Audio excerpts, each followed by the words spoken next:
Okay, this is John Presco. I just announced my candidacy for the Republican office of President of the United States. That's a Republican. And I don't know if Trump's going to be around to debate me. He might be impeached and thrown out of office. So I'm on the internet and looking for ways to register. Let's get that date in there. That's important. So I announced to Meals on Wheels person that I'm a candidate for presidency. She was kind of shocked. So I'm making this contact here. This is my message.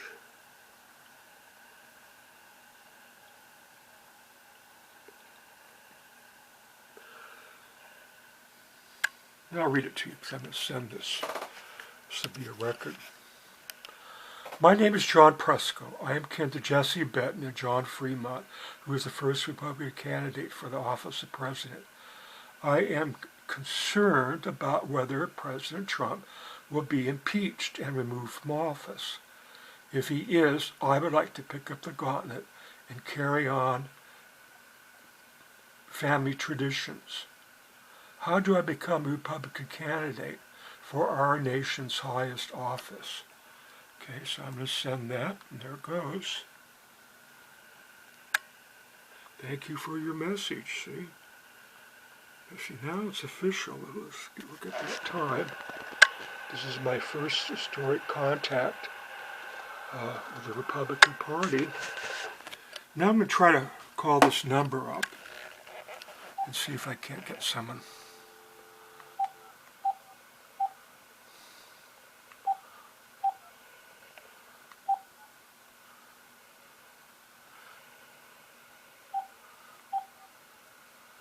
Shoot.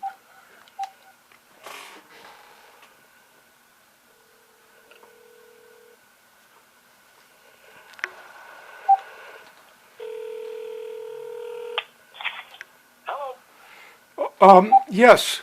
Yeah, my name is John Presco, and I want to become a candidate for office.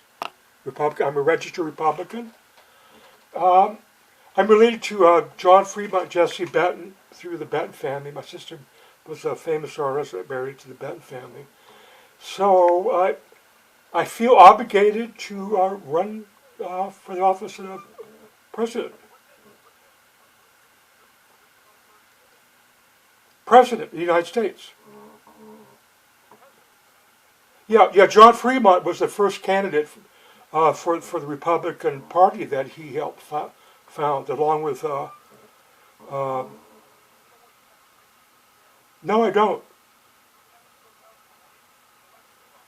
Okay, where's the Lane County Elections Office? Okay, wait, let me write that down. 275 West 10th. Okay. And that's the Republican headquarters?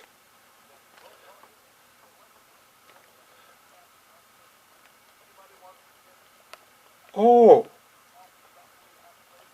Oh, okay. Now, do you know what the requirements are? Do you have a phone number for them by any chance?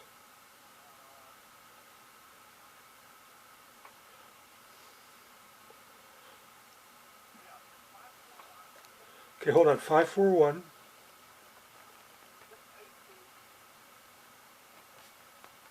Okay. 4234. Yeah, I'm getting concerned. You know, you know, maybe we should get a backup guy. I love Oregon. I love my country. And I'm a Republican, so we better take an interest in this. I mean, this is historic, and pay attention because this is not going to be coming around again. I don't think for a while. If we don't get our lessons down right, and you got it. It's time to get our shit together, to use your words. Yeah. Okay. Very good talking to you. What's your first name? John Large. I like your voice, John.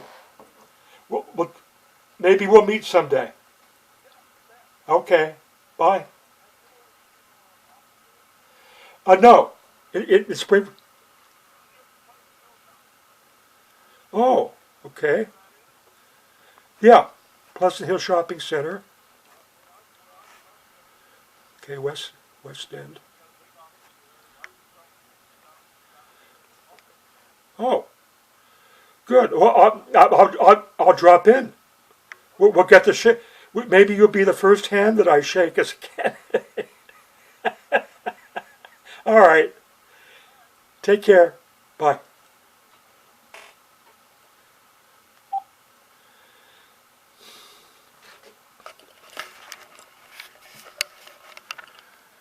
Wow. Shoot, what was his name? I mean, yeah, he invited me to stop in at the Republican headquarters over there at the Pleasant Hill Shopping Center. So we got Trump memorabilia, banners. I says, well, gee, I hope we meet face to face. We'll be the first hand I'll shake. And he laughed. But he said, hey, I was talking about we better get this right. We better listen up. This is a historic event. And he said, yeah, time to get our shit together. So, wow. I mean, it's like I've got this calling for the church, right? That I've struggled with and acknowledged. But boy, this calling to be run for the office of President of the United States as a Republican against one of the most threatening, diabolical, whatever he is.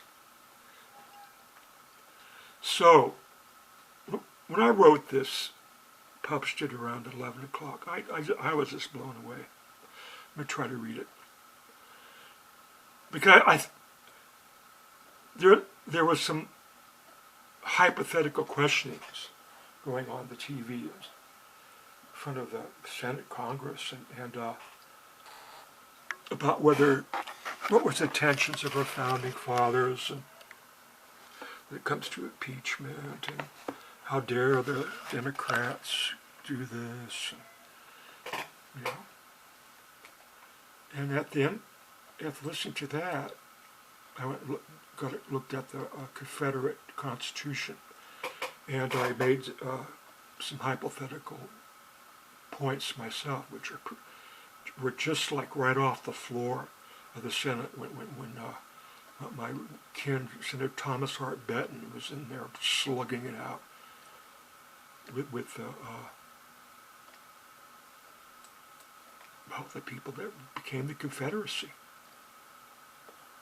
And he's related to them through a lot of them through his wife. And he was right in the middle. Jessie Benton was anti-slavery. She got ostracized. The swing kids that adopted black jazz were radical Berliners. Yesterday I texted Marilyn Reed the idea for a new Halt show. I believe her husband's muse was overlooking my shoulder. Above is a photograph of the Victorian office building where the upstairs Art Association was located. My ancestor's tomb in Berlin has a life-size statue of Jesus overlooking my DNA. They were outstanding members of the evangelical church. They lived in a fine estate. The Stuttmeisters gave all this up in order to join the Revolution of '48, aimed at freeing Europe of the Slav system. Slav means slave. When they lost their battle against enslavers, they fled to all parts of the world. The Stuttmeisters went to Chile, where there is a German settlement, and ended up in San Francisco, then Oakland after the earthquake. They gave it all up for freedom. They gave up on nationalism for a new world freedom, I tried to get Eric Richardson and the Reeds to work with this history that complements abolitionist ideals and black nationalism. Eric presented black isolationism at the memorial, a black man without a country. My grandfathers lost their country to set all men free. They killed the Southern traders like crazy. My choice for president and vice president was Eric Swalwell and Kamala Harris. I had discussions on Facebook as to who would be on top. Both Americans have served as district attorneys. I believe impeachment papers were coming. Republicans on Fox are dismissing these papers, saying Democrats had it out for Trump from the get. Did President Obama misuse his powers to go after candidate Trump? Did he pressure a foreign government to get dirt on a crazy man most Republicans did not want to be their candidate? I heard Eric Richardson sound a retreat just when victory was at hand. Why? Because it's forbidden for black Americans to be nationalistic and kill white men in battle. There it is. I am hearing the most outrageous racism in modern time, aimed at the idea black Democrats are out to get the white president just because he is white. That's the evangelical defense.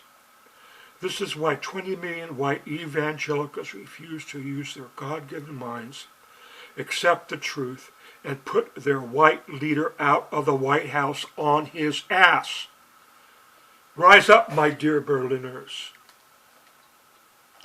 It was 10 years ago that I stood in church with Eric and told him my grandparents are guiltless when it comes to black slaves and the genocide against Native Americans. You should have seen his face. One flew over the cuckoo shame trap. I then told him my German grandfathers set black slaves free when they went into the heart of the Confederacy and destroyed Lee and drove the traitors into the sea. Without my people, black people would still be slaves. Eric ran away from me. He had his truths. Above are the tombstones of my people tossed into the sea after their bodies were dug up out of their graves. William Stoutmeister saved our DNA and put our kin in a crypt he paid for. These are Prussians. We were Teutonic Knights. The religious traitors stand on the brink of a cliff. They know the Democrats got it right. What they are counting on is a demonstration of the latent killer instincts of black Democrats to make an appearance, and white Democrats will rush to vote for the great white savior. Allow me and the spirit of my Prussian warriors to come to the front and goose-step these treacherous liars over the brink. My Prussian ancestors were not in Germany fighting for Hitler and the Nazis, or the fatherland and the homeland. We were all over the world fighting for the freedom of the world. When I was 8, I wanted to be a general and lead my men to victory. I did not know I am kin to Robert E. Lee and Bohemian royalty. I am likened to a Prussian general on a great white horse. I got bushy eyebrows and am as white as can be. It is in my blood to know when to attack the center of the enemy. Charge! On to victory! Never give up the good fight! Extra. After 3 hours of writing this post, I took a break and listened to 4 professors of Constitution. The Republicans questioned the whole proceedings, and the Democrats were bipartisan and were not doing what our founding fathers intended. Many Republican lawmakers showed off their deep Southern accents. I wish I was a senator from Oregon. I would have produced copies of the Confederate Constitution and passed it around. I would then have my page place a waste can in the middle of the floor. And this is my hypothetical. Gentlemen, let us test your basketball skills. Let us crumple up the Confederate Constitution and toss it into that basket over there. When we have all had our fun, I highly suggest we all sign the ironclad oath the founders of the Republican Party wrote up to have every Confederate traitor sign. Consider if the Confederacy won. Do you think at some time in the future a ex-Yankee from Connecticut would want to run for president of the Confederacy and hire attorneys to get around Article 7? Now I know why you bubbas got elected in them dare red states. And so do they. So do you. The evil of the Neo-Confederacy infests the southern red states to this very day. And if you crinkle up that seditious document of Satan, you would not win a primary and would not be reelected. You are traitors. I rest my case. Now excuse me if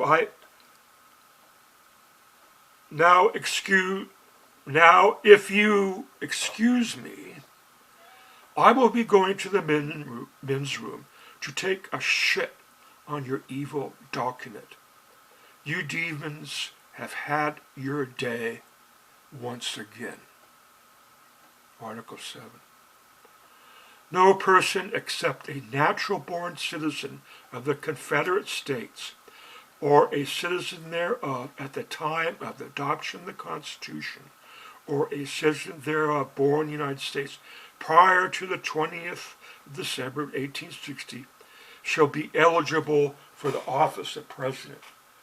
Neither shall any person be eligible to that office who shall not have attained the age of 35 and been 14 years a resident within the limits of the Confederate States as they may exist at the time of his election.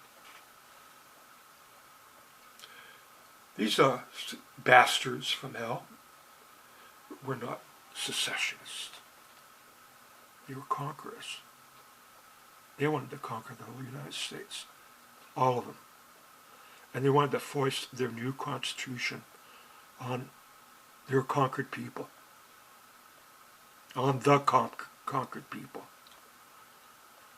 Now, I make it very clear as to whether these people who wrote this Confederate Constitution, passed it and ratified it, thought that our founding fathers had done a good job with the original Constitution in 1776. Or did these southern redneck bastards from those red states down there that support Trump, Alabama, Tennessee, Mississippi, think that our founding fathers were full of shit? And therefore they took it upon themselves to be more than hypothetical and pick up arms and go kill 100,000 white men up north? That's beyond being hypothetical. This Constitution, the Confederacy of Traitors, talks over and over again. You have the right to form militias. What the hell for? The Confederate Jefferson and his treacherous traitors contacted foreign governments, foreign royalty, all over Europe and in Mexico, and said, come help us. Come help take over the United States of America because our founding fathers are full of shit. They got it wrong, they told the King of England, or the Queen, of England. They got it wrong, the Confederate traitors told the French Emperor. Come help us. Wipe out the words of the founding fathers. How dare these southern redneck motherfuckers, oops, well, it's out now, sit there with a southern draw and say the whole proceeding of the Democrats in the Congress isn't legal, isn't righteous, isn't condoned by God, Jesus. I condemn them with their own document and insist that they sign the ironclad oath. Come